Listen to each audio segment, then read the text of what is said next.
जय हिंद दोस्तों, मेरा नाम है दिव्यांग और आप देख रहे हैं हमारा YouTube चैनल अंकित ज्ञानचंदानी क्लासेस। तो दोस्तों, इससे पहले वाली वीडियो में हमने सब्स्टिट्यूशन मेथड सीखा, एलिमिनेशन मेथड सीखा और अब हम सीखेंगे अपना क्रॉस मल्टीप्लिकेशन मेथड। तो अगर बच्चों आपने पहले वाली वीडियोस नहीं देखी हैं तो प्लीज इस प्लेलिस्ट की पहले वाली वीडियोस देखें। और अब हम अपना नेक्स्ट मेथड डिस्कस करने जा रहे हैं जिसका नाम है क्रॉस मल्टीप्लिकेशन मेथड। बच्चों, आपको एक बार बता दूं, चाहे आप आंसर सब्स्टिट्यूशन मेथड से निकालो, चाहे एलिमिनेशन मेथड से निकालो या चाहे क्रॉस मल्टीप्लिकेशन मेथड से निकालो, तीनों से आंसर सेम आता है। तो अगर वो क्वेश्चन में स्पेसिफिकली बोल रहा है कोई मेथड लगाने को तो आपको वही मेथड लगाना पड़ेगा, और अगर क्वेश्चन में कुछ नहीं लिखा तो आप तीनों में से कोई भी मेथड लगा सकते हो और आपका आंसर सेम आएगा। ठीक है जी। तो आइए हम सबसे पहले समझते हैं क्रॉस मल्टीप्लिकेशन मेथड क्या कहता है। तो जैसे कि हर एक में दो इक्वेशन होती है, पेयर ऑफ लीनियर इक्वेशन होती है, तो वैसे ही आपकी यहाँ पर भी दो इक्वेशन होती है। मैंने ले ली a1x b1y equal to c1, ठीक है, और एक ले ली a2x b2y equal to c2। ठीक है जी। मैंने a1 a2 b1 b2 c1 c2 मान लिए। अब सबसे पहली बात आपको करनी क्या है, इक्वेशन नंबर 1 और 2 को ना अच्छे से लिखना है। अच्छे से लिखने का मतलब है जनरल फॉर्म में लिखना है, मतलब सारा कुछ एक तरफ होना चाहिए। सारा कुछ मेरा एक तरफ होना चाहिए। तो सबसे पहले मैं c को भी इधर ले आया, दूसरी तरफ खाली मेरा 0 बचना चाहिए। ऐसे ही मैंने दूसरे को भी कर दिया, a2x b2y माइनस में c2 इक्वल टू 0। ठीक है जी। सबसे पहले दोनों का c भी इधर ले आओ, मतलब जो कांस्टेंट है वो भी इधर ले आओ। RHS और LHS में RHS में खाली मेरा 0 बचना चाहिए। तो ये हो गई मेरी न्यू इक्वेशन 1, ये हो गई न्यू इक्वेशन 2।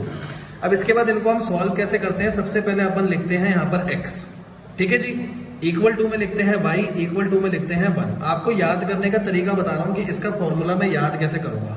अब इनके नीचे अपॉन में कैसे लिखूंगा, ध्यान से देखना। a b यहां लिखो सबसे पहले, a b minus a b, ठीक है। याद करने का तरीका बता रहा हूं क्योंकि 1 से काउंटिंग चालू होती है। तो सबसे पहले यहां लिखो a b minus a b, फिर लिखो bc माइनस bc, फिर लिखो ca माइनस ca, ठीक है। a b bc bc ca ca। अब काउंटिंग लिख दो, 1 2 2 1 1 2 2 1 1 2 2 1, और बस इनको यहाँ पर हम ऊपर से वैल्यू डाल देंगे, a1 a2 की, यहाँ पर b1 b2 c1 c2 की, और फिर एक बार x वाले को 1 वाले के इक्वल रख दूंगा, एक बार y वाले को 1 वाले के इक्वल रख दूंगा और मेरा क्वेश्चन सॉल्व हो जाएगा। ठीक है। अब बच्चे को लग रहा होगा सर आपने थ्योरेटिकली तो समझा दिया, ऐसे होता है ऐसे होता है, एक क्वेश्चन भी करके दिखा दो। तो भाई मेरे अभी बस मैं एक क्वेश्चन करके दिखा रहा हूं जिससे आपको सारी की सारी चीजें क्लियर हो जाएंगी। तो आपके लिए मैंने एक कॉन्सेप्ट के लिए खाली एक छोटा सा क्वेश्चन लिख रखा है। ये मेरी इक्वेशन 1 है, ये मेरी इक्वेशन 2 है। मैंने दो क्वेश्चन मतलब दो इक्वेशन लिख रखी है। अब सबसे पहले मेरे को अपनी इक्वेशन को ठीक करना पड़ेगा। Sorry, 2x plus 3y minus 13 equal to 0, कोई दिक्कत नहीं। 3x plus 2y minus 12 equal to 0, यहाँ भी कोई दिक्कत नहीं। पहले मेरे को RHS में 0 लिखना जरूरी था। ये हो गई न्यू इक्वेशन 1, ये हो गई न्यू इक्वेशन 2, यहाँ तो कोई दिक्कत नहीं। अब देखो जैसे मैंने आपको समझाया था, x upon equal to Y upon equal to 1 upon 1 से काउंटिंग चालू होती है। तो ab माइनस ab, वही रिपीटिशन बता रहा हूँ। यहाँ आएगा bc माइनस bc और यहाँ आएगा मेरा ca माइनस ca। ठीक है जी। ऐसे ऐसे ऐसे 1 2 2 1 1 2 2 1 1 2 2 1, कोई प्रॉब्लम नहीं। अब हम करते हैं अपना आगे स्टार्ट। x सबसे पहले बताओ b1, आपका b1 क्या है।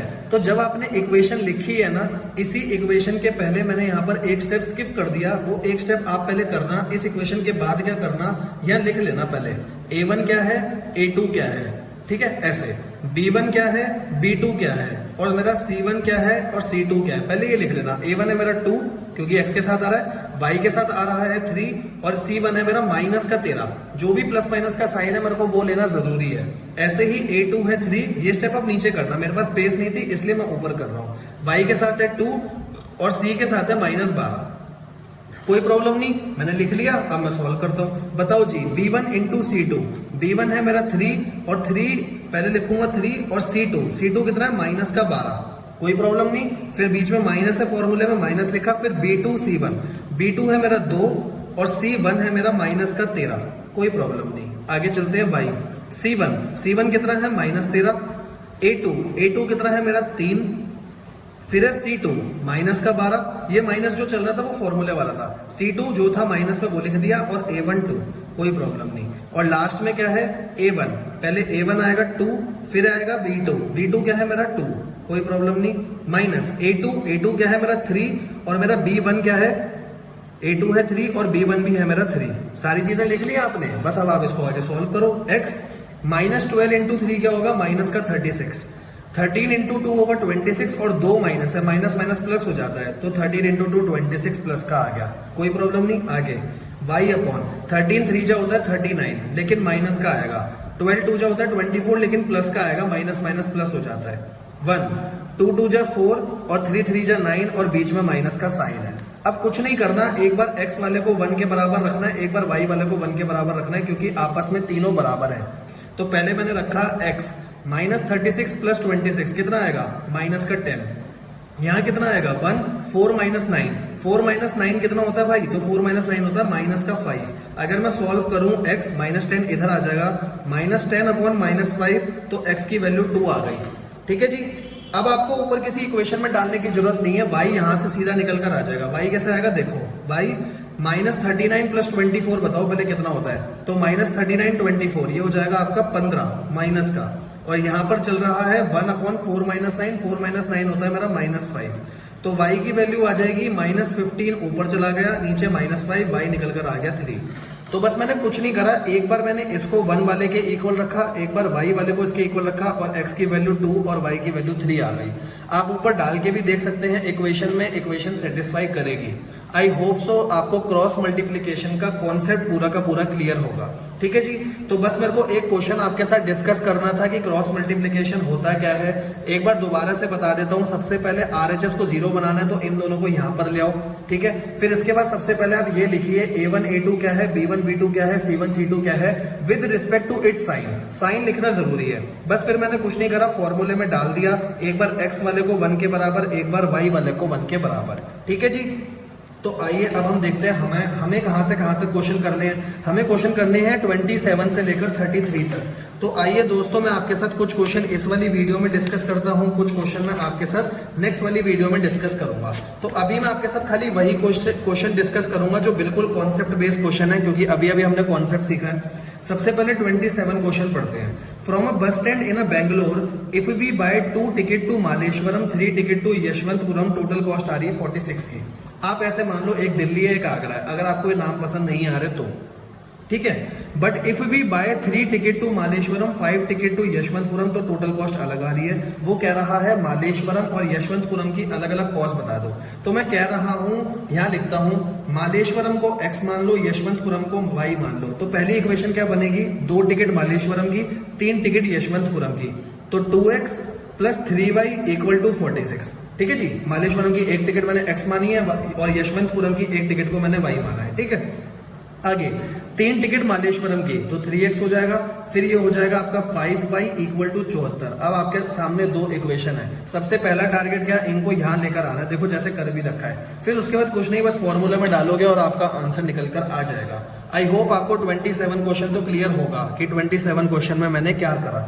तो आओ दोस्तों, अब इसके बाद हम अपने अगले क्वेश्चन की तरफ चलते हैं, क्वेश्चन नंबर 28 की तरफ। For which value of p does the pair of equation given has a unique solution? वो कह रहा है p की ऐसी मैं क्या वैल्यू रखूं ताकि यूनिक सोल्यूशन आ जाए। ठीक है, क्वेश्चन यहां पर आके खत्म है। मुझे खाली ये बताओ, क्या क्वेश्चन में कहीं पर भी जिक्र हुआ है कि मेरे को क्रॉस मल्टीप्लिकेशन मेथड लगाना है? नहीं जी, कहीं जिक्र नहीं हुआ। तो क्या मैं कोई भी मेथड लगा सकता हूँ? हाँ जी, मैं कोई भी मेथड लगा सकता हूँ। अब खाली मेरे को एक बात बताओ, अगर आपने मेरी पहले की सारी वीडियो देखी है तो यूनिक सोल्यूशन की कंडीशन क्या होती थी? यूनिक सोल्यूशन का मतलब होता है जहां लाइन इंटरसेक्ट करती है एक पॉइंट पे। एक पॉइंट का मतलब इसकी कंडीशन होती थी कि A1 बाय A2 और B1 बाय B2, मतलब पहले 2 रेशो ही मेरे इक्वल नहीं होने चाहिए। तो अब आप अपनी इक्वेशन में बताओ, A1 क्या है? A1 है मेरा 4, A2 क्या है 2, B1 क्या है? B1 है मेरा P और B2 क्या है 2, और ये नॉट इक्वल होने चाहिए। बताओ यहां से अगर मैं P की वैल्यू निकालूं तो P क्या निकल कर आएगा? तो यहां से मेरा P निकल कर आएगा, बीच में नॉट इक्वल का ही साइन रखना, क्योंकि नॉट इक्वल का साइन ही होता है हमारा 2, यहां क्रॉस मल्टीप्लाई होगा तो 4 इंटू 2, और इसके नीचे ये 2 चल रहा था तो 2 से 2 कट गया, मतलब आया P नॉट इक्वल टू 4।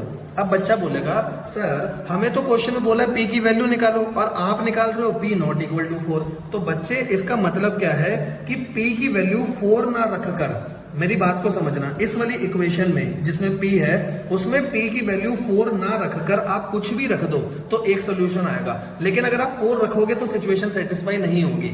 मतलब मैं 4 को छोड़ करके कुछ भी रख सकता हूं लेकिन 4 नहीं रखूंगा, ठीक है। यही चीज लिखी है, एक्सेप्ट 4 आप कुछ भी रखो तो यूनिक सोल्यूशन बनेगा। आई होप आपको ये वाला क्वेश्चन भी क्लियर हो गया। तो नेक्स्ट क्वेश्चन हम आपके साथ डील करते हैं, क्वेश्चन नंबर 29। क्या कह रहा है? For what value of k will the following pair of linear equation have infinitely many solution. तो सबसे पहले बात बताओ, इनफाइनाइटली मेनी सॉल्यूशन की कंडीशन क्या होती है? कंडीशन होती थी कि तीनों रेशियो बराबर होने चाहिए थे, b1 b2 c1 c2, ये कंडीशन होनी चाहिए। क्योंकि इनफाइनाइटली मेनी सॉल्यूशन होता है कोइंसिडेंट लाइन, एक के ऊपर दूसरी है कि सारे पॉइंट पर सॉल्यूशन ही सॉल्यूशन आ रहा है, जैसे दो पेन है एक के ऊपर दूसरा, ऐसे। तो ये कंडीशन होती थी। तो सबसे पहली बात तो अपने नोट्स में करेक्शन करना, यहाँ सबके बीच में इक्वल टू है, नॉट इक्वल टू नहीं है, इक्वल टू है सबके बीच में। तो ठीक है, अब मेरे को यहाँ से k की वैल्यू निकालनी है। बताओ a1 क्या है? a1 है मेरा k, है ना, x का कोफिशिएंट। a2 क्या है? दूसरी वाली इक्वेशन में x का कोफिशिएंट जो कि 12 है। फिर इक्वल टू y का कोफिशिएंट है 3 और नीचे है k। फिर इक्वल टू ऊपर क्या है मेरा?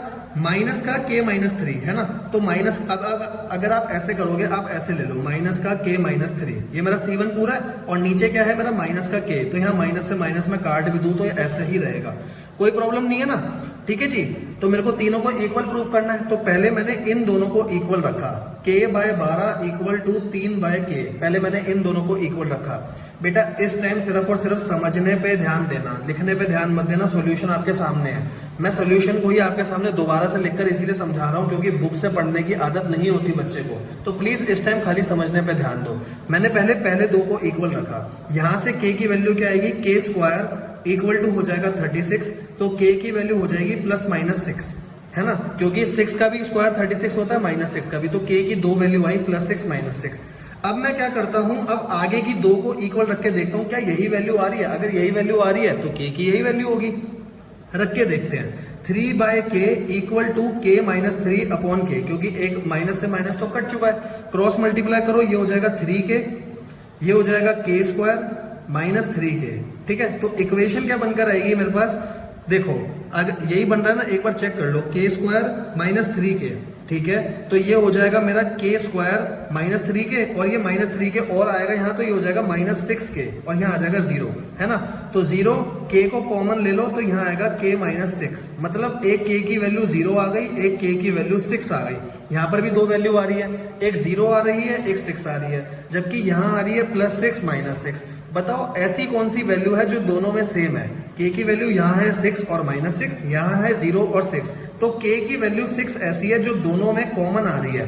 तो जो वैल्यू दोनों में कॉमन आ रही है मतलब वो दोनों इक्वेशन को सेटिस्फाई कर रही है, दोनों को सेटिस्फाई कर रही है, मतलब मेरा आंसर वही होगा।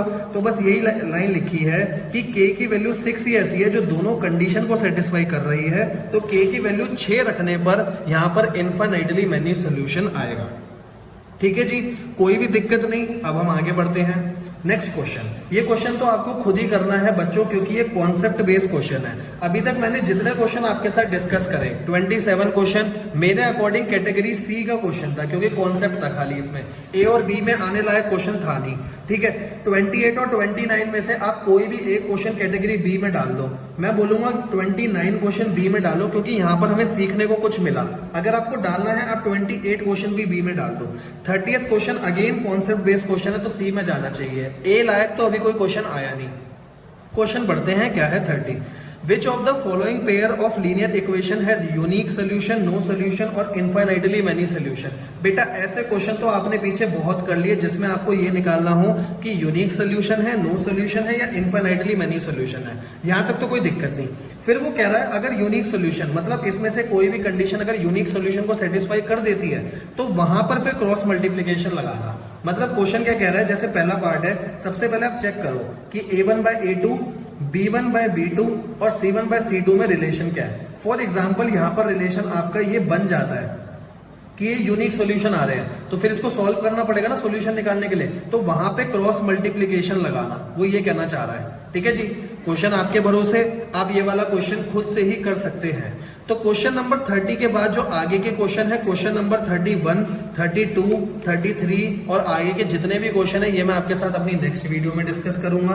तो बच्चों, अगर आपको मेरी ये वीडियो अच्छी लगी हो तो प्लीज इसको लाइक करें, शेयर करें अपने सभी दोस्तों के साथ और हमारे चैनल को सब्सक्राइब करें ताकि आपको आगे की मैथ से रिलेटेड सारी की सारी वीडियोस मिलती रहे। और अगर आपको हमारे नोट्स चाहिए तो इनकी कॉन्सेप्ट बुक, खाली कॉन्सेप्ट बुक अवेलेबल है आपकी अमेजोन पे, जो ई बुक अवेलेबल है। और अगर आपको क्वेश्चन कॉन्सेप्ट के साथ साथ प्रैक्टिकल क्वेश्चंस की पूरी बुक चाहिए तो प्लीज मुझे कांटेक्ट करिए।